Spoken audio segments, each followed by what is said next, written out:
Welcome back. SLBC టన్నెల్లో rescue operations కొనసాగుతున్నాయి. మంగళవారం రోబోటిక్ బృందం టన్నెల్లో సహాయక చర్యలు చేపట్టారు. యాన్వీ రోబోటిక్స్ ఆధ్వర్యంలో పరిస్థితులపై అంచనా వేస్తున్నారు. 3 రోజుల క్రితం రోబోటిక్స్ నిపుణుల బృందం టన్నెల్లో పరిస్థితులను పరిశీలించారు. టన్నెల్లోని పరిస్థితుల ఆధారంగా రోబోలతో రెస్క్యూ ఆపరేషన్స్ చేయాలని అధికారులు భావిస్తున్నారు.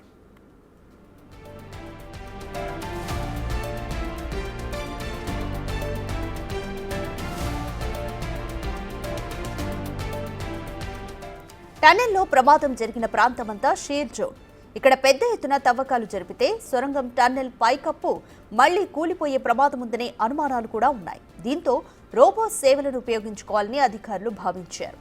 యాన్వీ రోబోను టన్నెల్లోకి పంపారు. మార్చి 9న ఎస్ఎల్బీసీ టన్నెల్లో క్యాడవర్ డాగ్స్ గుర్తించిన ప్రదేశంలో TBM machine operator Gurpreet Singh మృతదేహాన్ని బయటకు తీశారు.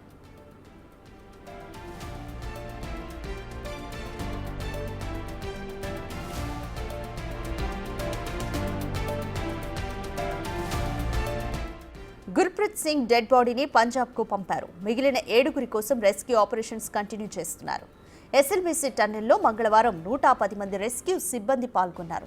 టన్నెల్లో ఎన్డీఆర్ఎఫ్, కేడవర్ డాగ్స్ గుర్తించిన ప్రదేశాలను D1, D2గా పేరు పెట్టారు. D1 షీట్ జోన్లో ఉంది. ఆ తర్వాత D2గా గుర్తించారు. D1కు D2కు మధ్య 20 మీటర్ల దూరం ఉంది. షీట్ జోన్ కావడంతో D1 ప్రాంతంలో రోబో సేవలను వినియోగించుకుంటున్నారు.